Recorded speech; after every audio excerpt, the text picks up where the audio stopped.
പമ്പ ഗണപതി എന്ന് തുടങ്ങുന്ന ഗാനം ജാതിമത ഭേദമില്ലാതെ മലയാളികൾ ഏറ്റുപാടുന്ന ഗാനമാണ്. ഇന്നും പലരും സ്റ്റേജ് ഷോയ്കൾ ഭക്തി നിർഭരമാകുന്നതിനപ്പുറം കാണികളെ ആവേശം കൊള്ളിക്കാനും ഈ പാട്ട് പാടുന്നുണ്ട്. പട്ടാളം സിനിമയിലെ ഈ ഗാനം എം.ജി. ശ്രീകുമാറാണ് പ്ലേബാക്കിൽ പാടിയിരിക്കുന്നത്.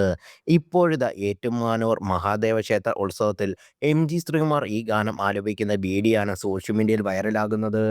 മറ്റ് ആര് വന്ന് പാടിയാലും എം.ജി. ശ്രീകുമാറിന്റെ തട്ട് താഴ്ന്നു തന്നെ ഇരിക്കുമെന്നും എംജി അണ്ണൻ സോഷ്യൽ മീഡിയയിലേക്ക് തീയിട്ടിരിക്കുകയാണെന്നാണ് വീഡിയോയ്ക്ക് താഴെ വരുന്ന കമന്റുകൾ. എംജി ദ റിയൽ ഒജി, അന്നും ഇന്നേ ഒരേയൊരു എംജി. എംജി അയ്യപ്പനുമാണ് കോംബോ. പഴുകന്തോറും വീര്യം കൂടുന്ന വീഞ്ഞ്. കാലം ഏതു തന്നെയായാലും എംജി അണ്ണന്റെ പാട്ടുകൾ മലയാളക്കരയ്ക്ക് എന്നും ഒരു വികാരമാണ്. ന്യൂജൻ, ഇയാളുടെ മുന്നിലെന്ത് തുടങ്ങിയ കമന്റുകളാണ് ഈ വീഡിയോയ്ക്ക് താഴെ വരുന്നത് കാണാൻ സാധിക്കും നമുക്ക്. എംജി ശ്രീകുമാരും ഈ പരിപാടിയുടെ വീഡിയോയും ചിത്രങ്ങളും പങ്കുവച്ചിട്ടുണ്ട്.